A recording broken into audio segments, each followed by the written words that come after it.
ایمانا و احتسابا غفر له ما تقدم من ذنبه او کما قال آقا علیہ الصلوۃ والسلام۔ میرے آقا نے فرمایا جو آدمی اس لیلۃ القدر میں رات کو جاگے گا، عبادت کرے گا، ذکر کرے گا، اللہ کریم اس کے سارے گناہوں کو معاف فرما دے گا۔ سبحان اللہ۔ برادران اسلام، آقا کریم رؤوف الرحیم صلی اللہ علیہ وسلم پر اترنے والا یہ قرآن، اس کے اندر رب نے ہر لفظ کو ہدایت بنایا ہے، ہر حرف کو ہدایت بنایا ہے۔ جہاں دستور و منشور ملا وہاں نبی کی عادات بھی ملی۔ اب دیکھیں مسجد قبلتین ہے، رسولوں کے امام نبیوں کے سلطان نماز پڑھا رہے ہیں، اچانک ذہن کے اندر خیال آیا مولا یہ جو بیت المقدس ہے مسلمانوں کا قبلہ اول، اس کی طرف یہودی بھی منہ کر کے نماز پڑھتے ہیں، مولا میری یہ خواہش ہے میں اپنے دادا جناب حضرت ابراہیم خلیل اللہ کے تعمیر کردہ خانہ کعبہ کی طرف منہ کر کے نماز ادا کرتا۔ سبحان اللہ۔ میرے آقا نماز پڑھا رہے ہیں، دوران نماز یہ خیال آیا، اللہ کریم نے جب یہ خیال دیکھا میرے مصطفیٰ کا، میرے آقا نے ہلکا سا اپنے منہ کو آسمان کی طرف اٹھایا اور پھر نیچے کیا۔ یہ تھی ادا میرے مصطفیٰ کی، سنیے صدا میرے خدا کی۔ سبحان اللہ۔ اللہ کریم نے اعلان فرمایا قد نرا تقلب وجهك في السماء فلنولینک قبلۃ ترضیٰ۔ اے حبیب پیارے ہم تیرا چہرہ بار بار آسمانوں کی طرف اٹھتا ہوا دیکھ رہے ہیں۔ فَلَنُوَلِّجَنَّكَ قِبْلَةً تَرْضَاهَا، کملی والے ہم تیرا قبلہ ادھر بنائیں گے جدھر تو راضی ہو جائے گا۔ اسلام علماء سے پوچھئے یہ قبلۃ نکرہ بیان کیا اور نکرہ بیان کر کے گویا رب العالمین اعلان کر رہے ہیں حبیب پیارے نہ خانہ کعبہ کی قید ہے، نہ مسجد حرام کی قید ہے، نہ مشرق کی قید ہے، نہ مغرب کی قید ہے، نہ جنوب و شمال کی قید ہے۔ کملی والے جدھر تو کہے گا ہم تیرا قبلہ ادھر بنا دیں گے۔ سبحان اللہ۔ برادران اسلام کوئی بھی بندہ ہو وہ عبادت کرنے کے لیے قبلے کا محتاج ہے، عالم عبادت کرنے کے لیے قبلے کا محتاج ہے، فاضل عبادت کرنے کے لیے قبلے کا محتاج ہے، پیر عبادت کرنے کے لیے قبلے کا محتاج ہے، محدث عبادت کرنے کے لیے قبلے کا محتاج ہے، مفسر عبادت کرنے کے لیے قبلے کا محتاج ہے۔ ارے کوئی بھی ہو وہ عبادت کرنے کے لیے قبلے کا محتاج ہے، لیکن قبلہ بننے کے لیے نگاہ مصطفیٰ کا محتاج ہے۔ برادران اسلام ہمارے لوگ یہاں سے جاتے ہیں، جا کر خانہ کعبہ کا حج کر کے آتے ہیں، وہاں بڑے بڑے متوے بیٹھے ہوئے ہوتے ہیں، لال رومالوں والے بھی بیٹھے ہوتے ہیں، بڑے بڑے لوگ بیٹھے ہوتے ہیں، ان کی تبلیغ کا آغاز جہاں سے ہوتا ہے جناب کعبے میں آ گئے ہو، کعبے کے چکر بھی لگا لیا ہے، طواف کعبہ بھی کر لیا ہے، چائے زمزم بھی پی لیا ہے، مقام ابراہیم پر نوافل بھی ادا کر لیے، صفا و مروہ کے درمیان سعی بھی کر لیا ہے، بھلا اب مدینے جانے کی کیا ضرورت ہے؟ مدینے کے اندر پہنچے، ایک فوج زفر موج ہے کھڑی ہے، کہتی ہے رسول اللہ کے روزے کی طرف منہ کر کے ہاتھ اٹھا کے دعا نہ مانگو۔ ارے عقل کے اندھو جب ہم نے کعبہ دیکھا ہے اب کعبے کے پاس آئے گئے، اسی واسطے میرے اور تمہارے امام نے کہا تھا حاجیو آؤ شہنشاہ کا روزہ دیکھو۔ ارے کعبہ تو دیکھ لیا اب کعبے کا بھی کعبہ دیکھو۔ برادران اسلام یہ کعبہ کون ہے؟ یہ میرے اور تمہارے لجپال آقا مولا صلی اللہ علیہ وسلم ہے، جن کے صدقے میں رب نے ہمیں رمضان عطا کیا۔ ارے اتنی عظمتوں والا رمضان عطا کیا، میرے لجپال نبی نے پھر اعلان فرمایا من صام رمضان ایمانا و احتسابا غفر له ما تقدم من ذنبه۔ اے امت محمدیہ جو ایمان اور خلوص کے ساتھ رمضان کے روزے رکھتا ہے، رات کو قیام کرتا ہے، رب العالمین اس کے سارے گناہوں کو معاف فرما دیتا ہے۔ برادران اسلام یہ اس نبی کا صدقہ ہے جس نبی کا میں اور آپ کلمہ پڑھتے ہیں۔ ایک کاش کہ ہم اپنے آقا و مولا صلی اللہ علیہ وسلم سے وہ وفا کریں جس طرح وفا کرنے کا حق ہے۔ برادران اسلام، ہمارے ہاں یہ ایک ٹرینڈ بنا ہے، ہم نے محفلیں سجائی ہیں، ہم نے ذکر و اذکار کیا ہے، ہم نے ذکر و فکر کی باتیں سنی ہے، لیکن افسوس اعمال کی طرف کوئی نہیں آیا ہے، اعمال کی طرف ہم نے دھیان نہیں دیا ہے۔ آج بڑی بڑی محفلیں ہوتی ہیں، میں ایک جگہ پر گیا، وہاں 14 عمرے کے ٹکٹ تھے، قرآن اندازی ہونی تھی۔ میں نے کہا اچھی بات ہے، آپ قرآن اندازی کریں، لوگوں کو عمرہ کروائیں، یہ نبی کے میلاد کا صدقہ ہے۔ ایک قرآن اندازی آپ کی اور میری ہے، ایک قرآن اندازی آقا کریم نے بیان فرمائی ہے۔ میرے آقا نے فرمایا اگر تمہیں پہلی صف میں تکبیر تحریمہ، جو پہلی تکبیر امام کے ساتھ ملنے کے ثواب کا پتہ چل جائے تو تم قرآن اندازی بھی کرتے، تکبیر تحریمہ اور پہلی صف تمہاری قضا نہ ہوتی۔ برادران اسلام، عمرے کے ٹکٹ لیے، قرآن اندازیاں کی، کیا کوئی ایسی مسجد ہے جس میں اس بات پر بھی قرآن اندازی ہوتی ہو؟ حضرت عبداللہ ابن مسعود فرماتے ہیں کہ میرے آقا نے فرمایا کہ اگر تمہیں اذان دینے کی فضیلت پتا چلے تو تم قرآن اندازی کر لو، ایک دوسرے سے سبقت لے جانے کے لیے۔ کیا کوئی ایسی مسجد ہے جس میں مؤذن آپس میں قرآن اندازی کریں کہ میں اذان دوں؟ عمال کی طرف کوئی نہ آیا، اس طرف دھیان کسی نے نہ دیا، قرآن میں ہوتا زن کوئی نہ ہوا، صرف باتیں کہنے کی حد تک ہے، گفتار کے ہم غازی ہیں، کردار کے غازی نہیں بن سکے۔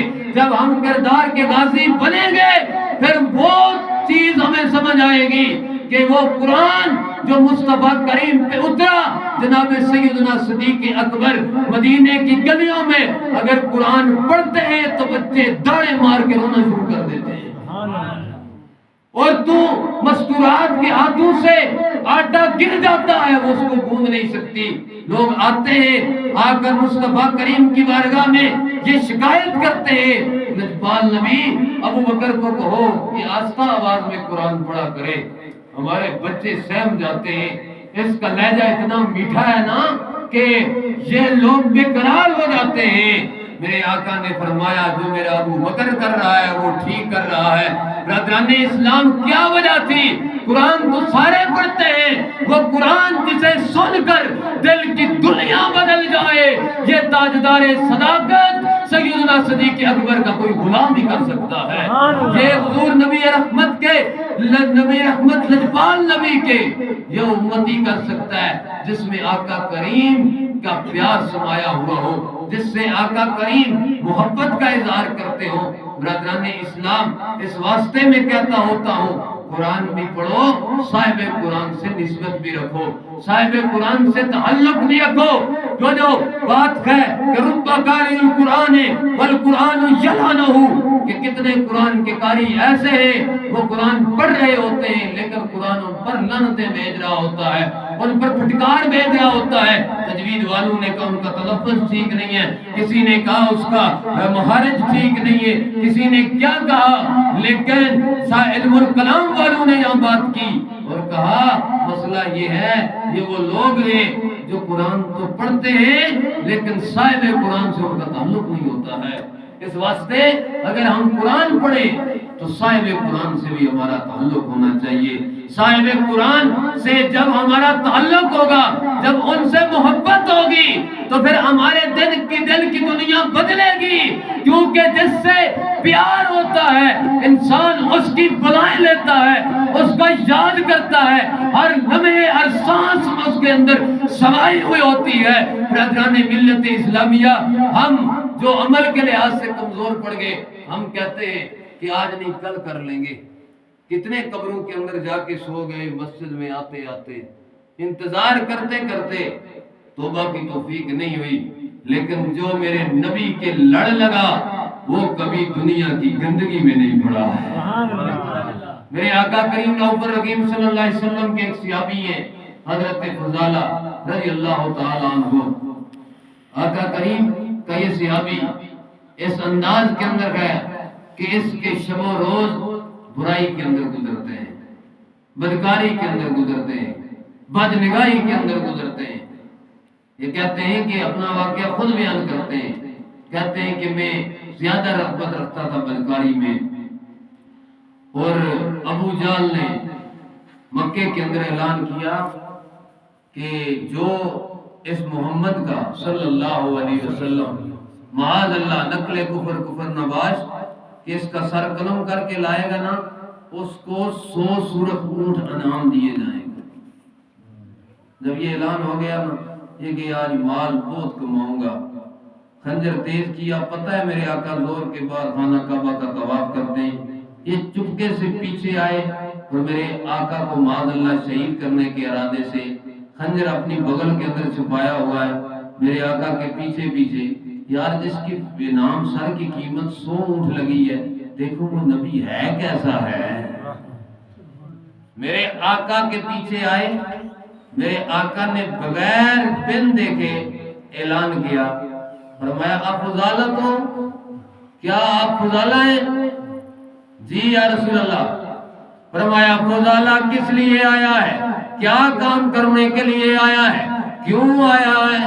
حضرت فضالہ کہتے ہیں یا رسول اللہ، اے اللہ کے نبی خانہ کعبہ کا طواف کرنے کے لیے آیا ہوں۔ جھوٹ بولا میرے نبی سے، حالانکہ شہید کرنے کے ارادے سے آئے تھے۔ میرے آقا نے فرمایا سچ بتا، اسی ارادے سے آیا ہے، تجھے معلوم نہیں ہے کہ وہ نبی رب نے اس امت کو عطا کیا ہے جو علوم کون و مکان کو بھی جانتے، ایوں آن کو بھی جانتے، چنیوں چنا کو بھی جانتے، زمین و آسمان کو بھی جانتے۔ رب نے وہ نبی بھیجا ہے جس نبی کے اختیار میں رب نے کل کائنات کو دے دیا ہے۔ نعرہ تکبیر، نعرہ رسالت، نعرہ حیدری۔ میرے آقا نے فرمایا فضالہ اگر تم خانہ کعبہ کے طواف کے لیے آیا ہے، بھلا یہ جو ہے بغل اس کے اندر خنجر کو رکھ کے کیوں آیا ہے؟ بھلا یہ چھرا کیوں چھپا کے لایا ہے؟ حضرت فضالہ کے دل کی دنیا بدلی۔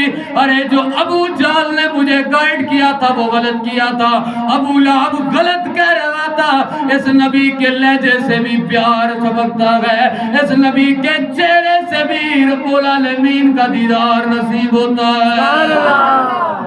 وہ جو چھرا تھا، وہ جو خنجر تھا، وہ نیچے گر گیا، خود بھی قدموں میں گر گئے۔ وہ کسی شاعر نے کہا تھا، پتہ نہیں کس رنگ کے اندر کہا تھا، میں یوں سمجھاؤں حضرت فضالہ کہہ رہے لوگوں سودا لینے بازار گئے ہم، ہاتھ اس کے بکے جس کے خریدار گئے۔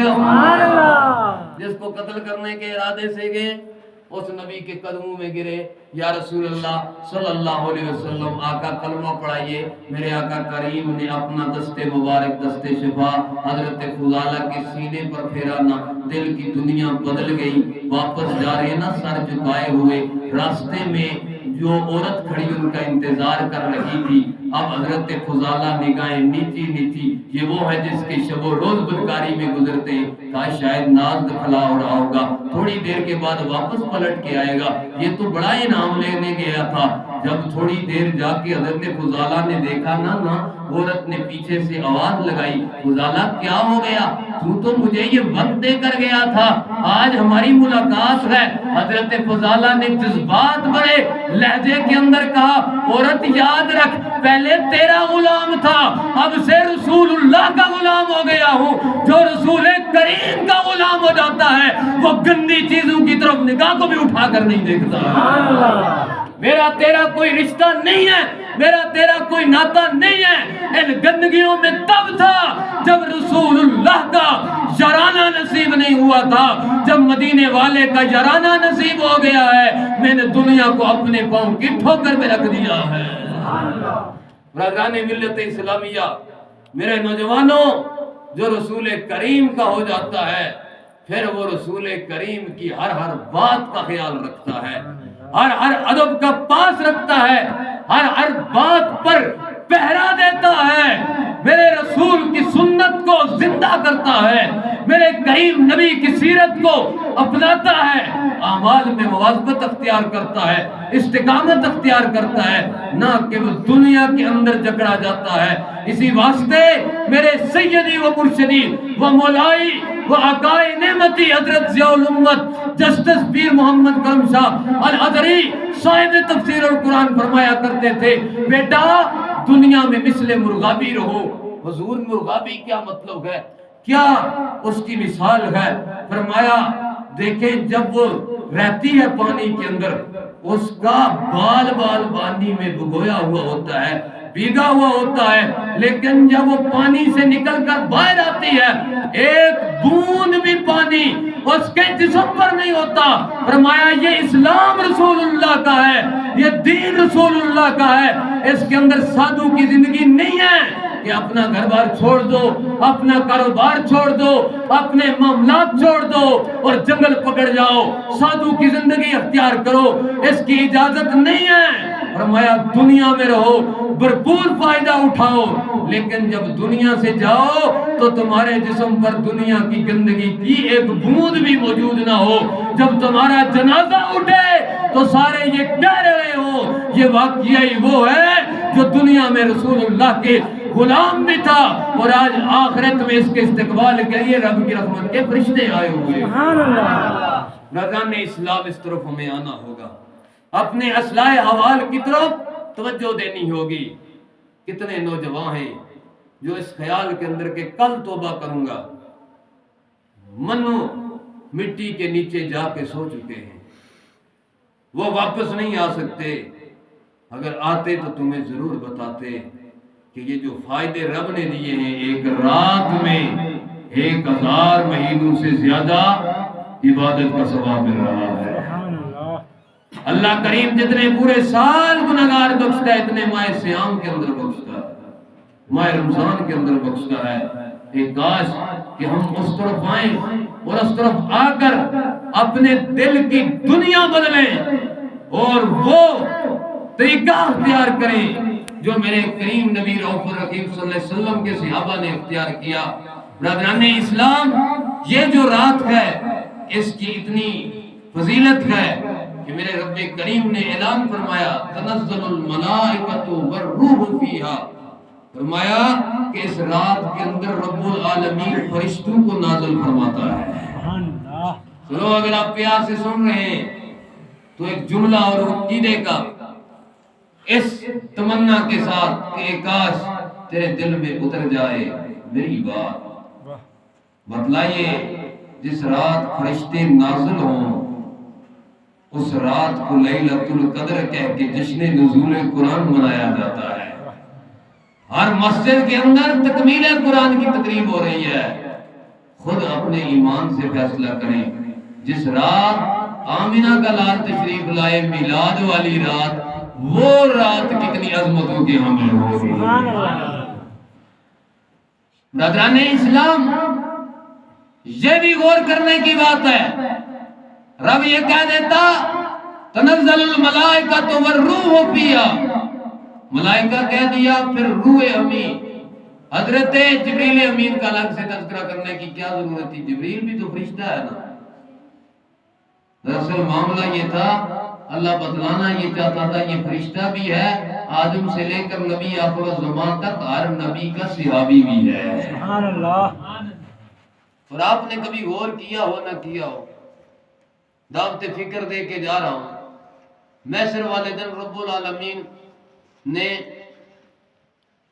کوالٹی رکھی ہے نیکیوں کی، کوانٹیٹی نہیں رکھی، کاؤنٹنگ نہیں کرنی نیکیاں 1 2 5 7، بلکہ تولنی ہے۔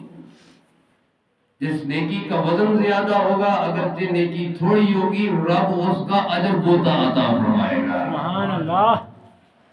کبھی غور کیا ہے کہ یہ نیکیاں کون سے ترازو پہ تولی جاتی ہیں؟ کون سے کنڈے پہ نیکیاں تولی جاتی ہیں؟ بھائی سمپل سی بات ہے کہ یہ خلوص کے ترازو پہ تولی جاتی ہیں۔ اگر خلوص زیادہ ہوگا رب اجر زیادہ عطا فرمائے گا، اگرچہ کم ہوگی تعداد میں، اگرچہ زیادہ نہیں ہوگی۔ اور خلوص تب بنے گا جب ادب مصطفیٰ رکھ کے عبادت کی جائے، جب رسول اللہ کا پیار سینے میں سجا کر عبادت کی جائے۔ حضرت سیدنا عمر بن الخطاب رضی اللہ تعالیٰ عنہ، آپ عید کی نماز ادا کرنے کے بعد اپنے گھر میں آتے، اپنا دروازہ بند کر لیتے۔ پتہ ہے آپ کو یہ کوئی عام عمر نہیں ہے، مدینے کا شہر ہے، رحمت کی لہر ہے، مدینے کی گلیاں ہیں، مصری کی ڈلیاں ہیں، حضور بادہ فرموش ہیں، صحابہ بادہ نوش ہیں۔ میرے آقا اپنا سر انور ام المومنین سیدہ عائشہ صدیقہ کی گود کے اندر رکھ کے محو استراحت میں آرام فرما رکھے گئے۔ 14ویں کا چاند اپنے جوبن پر جگمگ جگمگ کر رہا ہے، ستارے چمک رہے ہیں۔ حضرت سیدہ عائشہ نے ایک سوال پوچھ دیا، یا رسول اللہ صلی اللہ علیہ وسلم، آقا کیا آپ کے غلاموں میں کوئی ایسا ہے جس کی اتنی نیکیاں ہیں جتنے آسمان کے ستارے؟ سبحان اللہ۔ یہ سوال تو ام المومنین کا۔ میرے آقا نے یہ نہیں کہا عائشہ رب نے مجھے تبلیغ رسالت کے لیے بھیجا ہے، مجھے احکامات بتلانے کے لیے بھیجا ہے، تارے گننے کے لیے تو نہیں بھیجا۔ اور یہ کتنے ستارے ہیں پوچھے سائنس والوں سے، یہ کہتے ہیں جی کہ یہ اتنے ستارے ہیں جو چمکنے والے ہیں، ان کی تعداد تو سائنس بتلا رہی ہے، لیکن جو مدھ ہوئے ان کی تعداد نہیں بتا رہی۔ میرے آقا نے یہ نہیں کہا، میرے آقا نے ہلکا سا تبسم فرمایا اور مسکرا کر جواب دیا، نعم عمر، ہاں میرا عمر ایسا ہے جس کی اتنی نیکیاں ہیں جتنے آسمان کے ستارے ہیں۔ سبحان اللہ۔ اس جواب سے یہ معلوم ہوا کہ آقا کریم آسمان کے ستاروں کی تعداد بھی جانتے ہیں، اپنے غلام کی نیکیوں کو بھی جانتے ہیں۔ برادران اسلام، نیکی کیا ہے؟